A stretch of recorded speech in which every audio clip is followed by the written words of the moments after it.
ang hirap naman nito.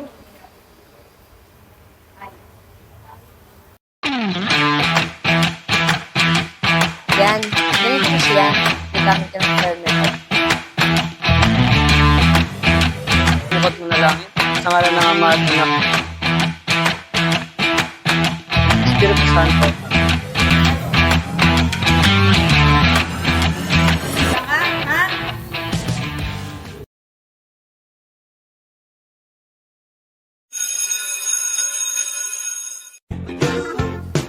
Pero ang hirap naman On a nito. night for bed, we think of a screamer.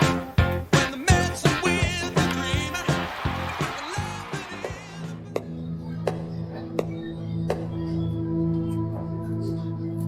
Hoy! Di ba sabi ko sa'yo gawin mo tong project ko? Lagot ka talaga sa akin pag di ako nabigyan ng grade dyan, ha? Oo nga, yun na nga lang gagawin mo, hindi ko pa magawa. Gawin mo na kasi. Sa susunod kasi, matuto kang sumunod para di ka nasasaktan. Oo nga.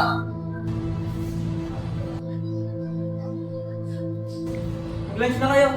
Umuubos na oras nyo. Kaya lang planong gawin ko ang lunchtime. Tapang mo ah. Oo nga. Tara na nga. Dali-dali mo ate. Tinayaan mo lang na balitan ng mga yun. Kaya mo na. Pag nakapagtapos naman ako, titigil din yan. Huwag kang mag-alala ate. Pag nakapagtapos ako, magiging pulis ako katulad ni Papa. Sigurado, wala namang bubuli sa'yo kasi may kapatid ka ng pulis. Ako, gusto kong maging math teacher katulad ni Mang Uli. Ang galing niya magturo, di ba? Sigurado akong kaya mo maging math teacher ate. Ikaw pa? Ang hirap ng math kanina, no? Parang sasabog na yung utak ko eh. Wala. Siyempre, tao lang yun eh. Angas!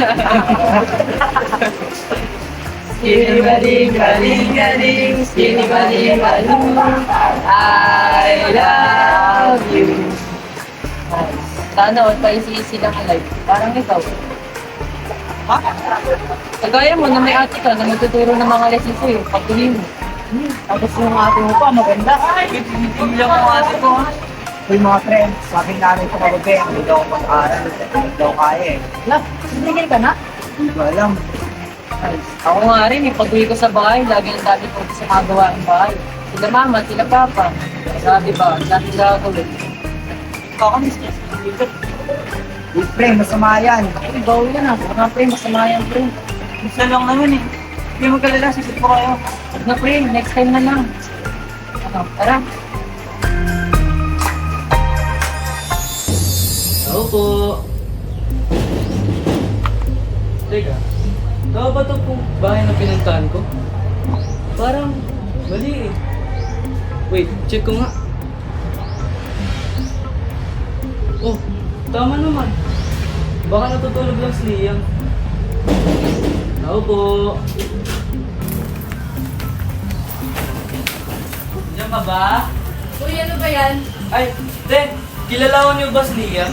Oo, kapatid ko siya. Bakit? Eh? Ano bang kailangan mo? Ay, si Liam po. Magsisimba po sana kami. Wala siya ngayon. Balikan na lang bukas. Ako naman. Wait lang, sandali. Ah! Wala, sorry. Ano sinasadya? Sakit! Totoo bang wala ba dyan si Liam? Oo. Dahil dyan, sumahan mo ako magsimba ha? O, sige. Antayin mo ako mag-visa ng sakit. Sige.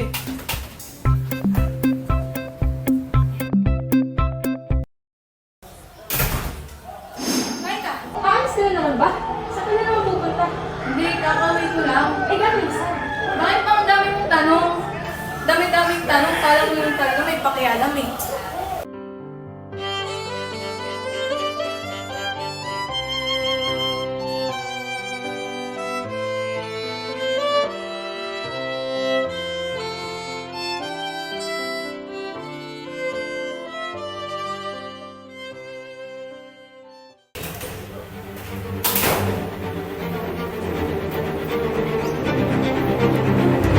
Sinara, may pagkain na ba?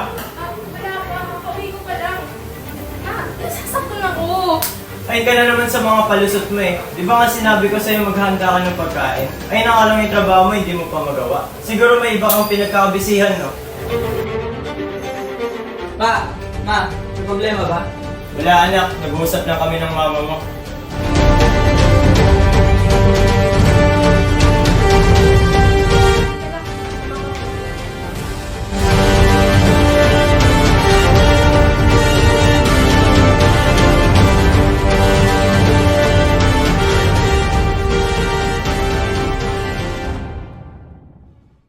Uy, Mare mo. Uy, Mare! Uy, Mare, Mare, kamusta na? Tagal na kitang hindi nakikita. Ah, oo nga. Alam mo naman yung nangyayari sa bahay. Pasensya ka na, hindi kita matulungan. Ayos lang yun, Mare. Sapat na nakikinig ka. Alam mo, di mo naman na kailangan magtiis eh. Umalis ka na. Hindi rin madaling gawin, Mare. Alam mo naman na mahal ko yung mga anak ko. Alam ko naman eh. Basta pag kailangan mo ng tulong, huwag ka mahihiyang humingi ng tulong sa akin ha. Oo, Mare. Sige Mare, mauna na kami ha. Sige. Salamat.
Ito sa bata, tol!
Shut up, tol.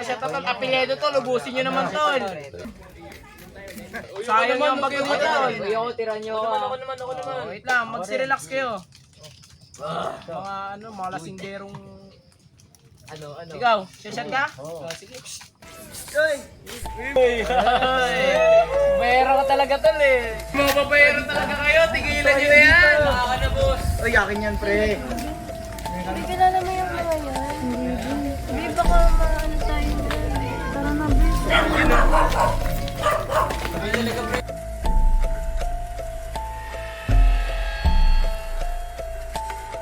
Wait, ito wag mo.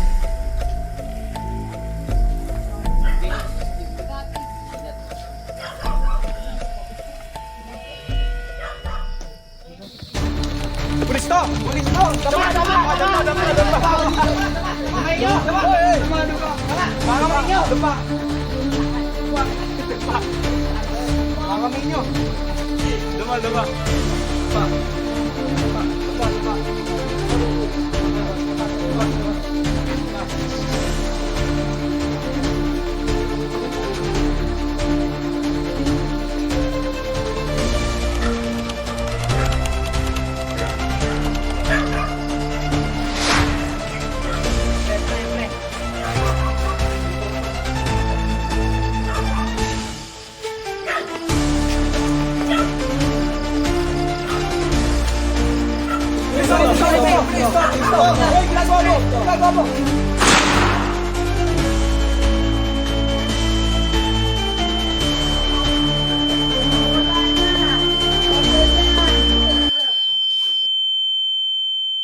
Liam.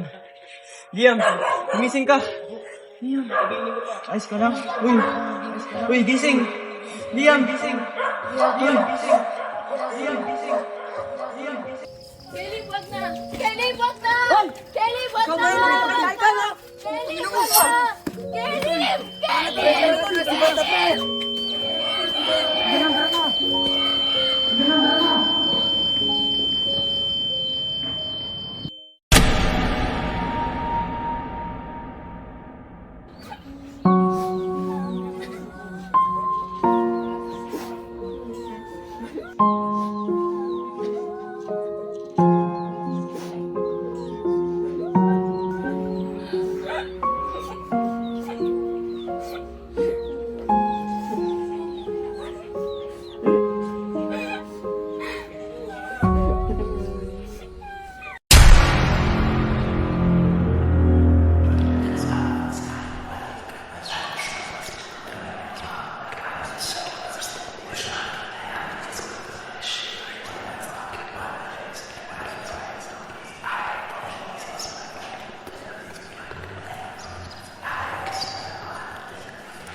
Lagi nating tandaan na maging tapat, mapagmalasakit, at mapagkumbaba.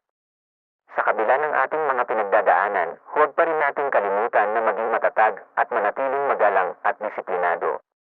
Ang kanilang mapagmahal at matyaga na ina na si Hinara ang nagdulot sa magkakapatid na magkaroon ng tiwala sa sarili at magkaroon ng lakas ng loob na harapin ang mga problema. Si Caleb na may pananalig sa Diyos, kahit hindi man kabilang sa kanilang pamilya, siya pa rin ay naging isang mabuting katiwala ni Lika at tinuruan siyang maging madasalin. Palaging tandaan na maging maingat sa paghuhusga, lalo na sa ating mga kaibigan.